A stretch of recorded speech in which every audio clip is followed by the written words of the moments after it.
Hi friends, welcome to flower queen ஃப்ளாக்ஸுங்க.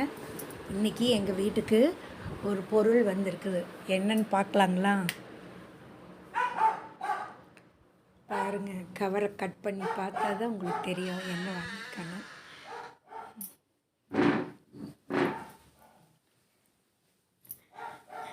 பாருங்கள், நிலவுகாலுக்கு முன்னாடி நிலவுகாலுக்கு மாட்டுறதுங்க.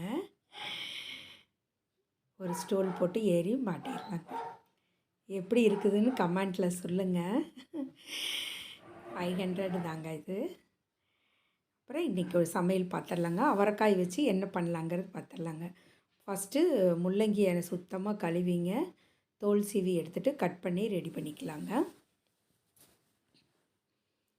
அதுக்கப்புறம் வெங்காயம், தக்காளி 2 தக்காளி கட் பண்ணிக்கலாங்க. வெங்காயம் 1, பெரிய வெங்காயமே எடுத்து 1 கட் பண்ணிக்கங்க.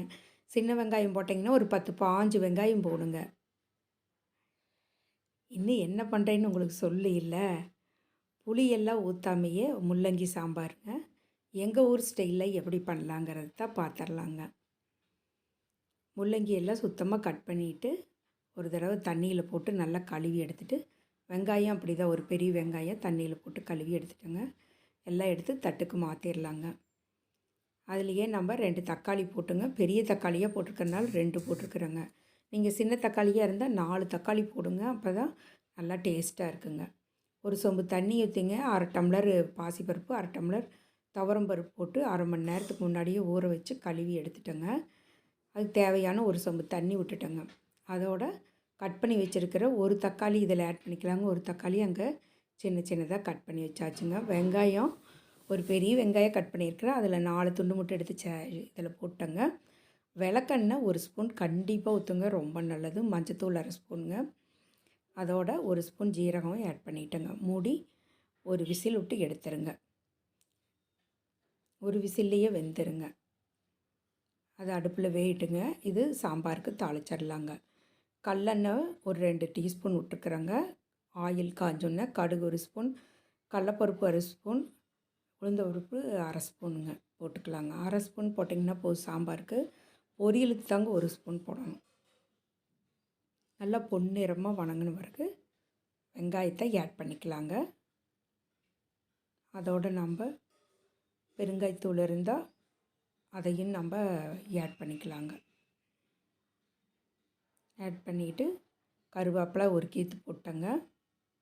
அதுக்குள்ளே பருப்பு ஒரு அடுப்பில் வெந்துட்டுருக்குதுங்க. அதுவும் விசில் வந்துருச்சுங்க. வெங்காயம் நல்லா வணங்கின பிறகு தக்காளியும் போட்டேங்க. கட் பண்ணி வச்சுருக்கிற தக்காளி 2 தக்காளி ஆட் பண்ணியாச்சுங்க. நல்லா தக்காளி வெந்த பிறகுங்க காய் எடுத்து போட்டுடலாங்க. உருளைக்கிழங்கு 1 இதோடு ஆட் பண்ணிக்கிறேங்க. 1/4 கிலோ முள்ளங்கிங்க. உருளைக்கிழங்கு ஒரே ஒரு உருளைக்கிழங்கு மட்டும்தாங்க போட்டு நல்லா வணக்கி விட்ருங்க. நல்லா 1/2 டீஸ்பூன் சாம்பார் தூளுங்க. வீட்லேயே நான் இப்போ வறுத்து வச்சுருவேங்க. 1/2 டீஸ்பூன் சாம்பார் தூள், கல்லுப்பு 1 ஸ்பூன். நீங்கள் காய்க்கு தேவையான அளவு, சாம்பாருக்கு தேவையான அளவு உப்பு போட்டுக்குங்க. பத்தலைன்னா நம்ம கடைசியாக குடிச்சு பார்த்துட்டு போட்டுக்கலாங்க. தண்ணி வந்துங்க ஒரு 1/2 டம்ளர் தண்ணி இதிலையே ஊற்றிடலாங்க. போதுங்க, காய் வெந்துட்டுருக்கட்டும். அதுக்குள்ளே பருப்பு வெந்ததுன்னா அதனோட தண்ணி கூட இதில் ஆட் பண்ணிக்கலாங்க. மூடி வச்சிடலாங்க. ஒரு 10 மினிட்ஸ் கழித்து பார்க்கலாங்க. காய் வெந்துருச்சு, பருப்பு வெந்துருச்சு. பருப்பை வந்துங்க ஒரு சுற்று நல்லா கடைஞ்சிட்டு இதில் எடுத்து ஆட் பண்ணிக்கலாங்க. அதனோட தண்ணி இருத்துட்டங்க. பருப்பையும் ஊற்றிடலாங்க. கடைஞ்சிட்டு ஊற்றிக்கலாம். மத்து இருந்ததுன்னா அதை எடுத்து கடைஞ்சிருங்க. எங்கள் அம்மா வாங்கி கொடுத்ததுங்க கோபியில் இந்த மத்து. இன்னும் அதையே தான் வச்சு நான் புழங்கிட்டுருக்குறேங்க. நல்லா கடைஞ்சி வரது எடுத்து சாம்பாரில் ஊற்றிக்கலாங்க. காயில் ஊற்றி நல்லா ஒரு கலக்கி விட்டுங்க. நல்லா கொதி வரட்டுங்க. குக்கரில் ஒரு 1/2 டம்ளர் தண்ணி ஊற்றி அதையும் கலக்கி இதில் ஊற்றிக்கலாங்க. அவ்வளோதாங்க. புளியெல்லாம் நான் ஊற்ற மாட்டேங்க. இது வந்துங்க தக்காளி சாம்பார். தக்காளி மட்டும் போட்டு செய்கிறனால ரெடி ஆயிடுச்சுங்க. டிஃபனுக்கும் சாப்பிட்டுக்கலாம், சாப்பாட்டுக்கும் சாப்பிட்டுக்கலாங்க.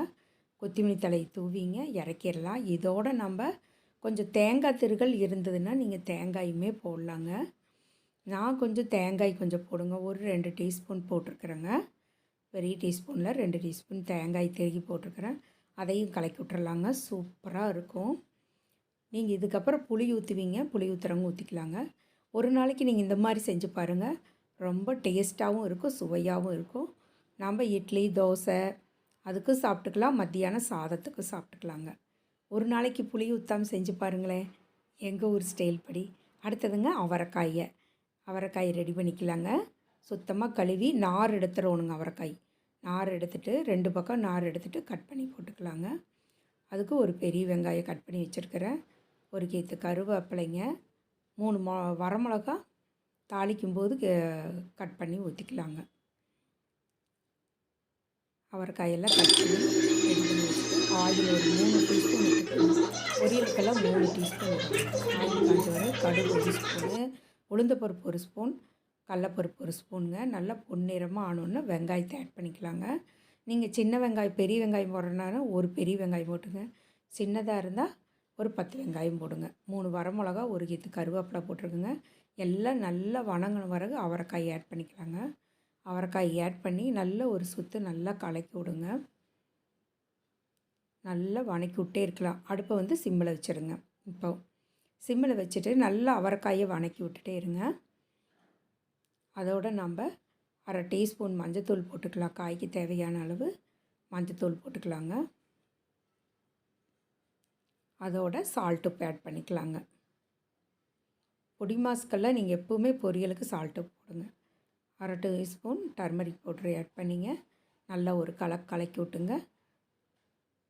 எண்ணெயில் பாதி வந்த பிறகு அப்புறமா அடுப்பை வந்துங்க ஃபுல்லாக வச்சுட்டு நீங்கள் மிளகாத்தூள் ஒரு 1/2 ஸ்பூன் போட்டுருக்குறேங்க. போட்டு நல்லா கலக்கி விட்டுங்க. தண்ணி ஒரு 1/2 டம்ளர் இப்படி தொளிச்சு விட்ற அளவுக்கு தண்ணி ஊற்றிக்கிங்க போதும். இதே நீங்கள் அவரைக்காய் வந்துங்க தனியாக தண்ணி மஞ்சத்தூள் போட்டு வேக வச்சும் வடித்து இந்த மாதிரி வணக்கலாங்க. இது ஒரு ஸ்டைலுங்க. இப்படியும் நீங்கள் வணக்கலாங்க. நல்லா காய் வெந்துருச்சான்னு பார்த்துங்க. உப்பு காரமெல்லாம் கரெக்டாக இருக்குதான்னு பார்த்துக்கணும். தண்ணி 1/2 டம்ளர் ஊற்றி மூடி வச்சுருங்க. ஒரு 5 நிமிஷம் கழித்து பார்த்துக்கலாம். அதுக்குள்ளே அரிசி நம்ம 1 டம்ளர் அரிசிக்கிங்க நல்லா கழுவிட்டு 3 டம்ளர் தண்ணி ஊற்றிருக்கிறேன். அதே டம்ளரில் சால்ட் வந்துங்க 1 ஸ்பூன் போட்டுக்கிறேங்க. மூடி இது வந்து 2 விசில் விட்டு எடுத்துங்க. நல்லா உங்களுக்கு குழைய வேணும்னா நல்லா 3 விசில் விடுங்க. அரிசி வந்துங்க 1/2 மணி நேரத்துக்கு முன்னாடியே நான் ஊற வச்சிட்டேங்க. நல்லா இது பண்ணிவிட்டுங்க. தேங்காய் பாருங்க திருவி வச்சுருக்கிறேன். அதை எடுத்துங்க நம்ம அவரைக்காயில் போட்டு நல்லா ஆட் பண்ணிக்கலாங்க. மூடி எடுத்துகிட்டு அவரைக்காயில் இந்த தேங்காய் போட்டு நல்லா ஒரு கலக்கி விட்டுறலாங்க.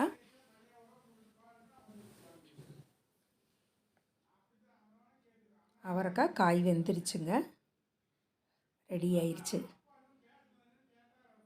எடுத்து சர்வ் பண்ணிக்கலாங்க. தேங்காயும் போட்டு வணக்கி விட்டு அடுப்பு ஆஃப் பண்ணிவிட்டு ஒரு 10 மினிட்ஸ் அப்படியே விட்டுருங்க. அதே மாதிரிங்க சாப்பாடு ரெடி ஆயிடுச்சு. சாம்பார் முள்ளங்கி சாம்பார் ரெடி ஆயிடுச்சுங்க. அவரைக்காய் பொரியல் ரெடி ஆயிடுச்சுங்க. எல்லாம் சர்வ் பண்ணிக்கலாம். தேங்க்யூ ஃபார் வாட்சிங் மக்களே. இந்த வீடியோ பிடிச்சிருந்தால் நீங்களும் ட்ரை பண்ணி பாருங்கள். அவரைக்காய் பொரியல் முள்ளங்கி சாம்பார்.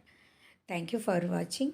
மறக்காமல் லைக் பண்ணுங்கள், ஃப்ரெண்ட்ஸ்க்கெல்லாம் ஷேர் பண்ணுங்கள், பெல் பட்டனை கிளிக் பண்ணுங்கள். சப்ஸ்கிரைப் பண்ணாதவங்களாம் சப்ஸ்கிரைப் பண்ணிடுங்க. வாழ்க வளமுடன். பரிமாறிட்டு சாப்பிட்றலாங்களா? பசிக்குதுங்க, டைம் ஆயிடுச்சு. எல்லோரும் போய் சாப்பிடுங்க. தேங்க்யூ ஃபார் வாட்சிங்.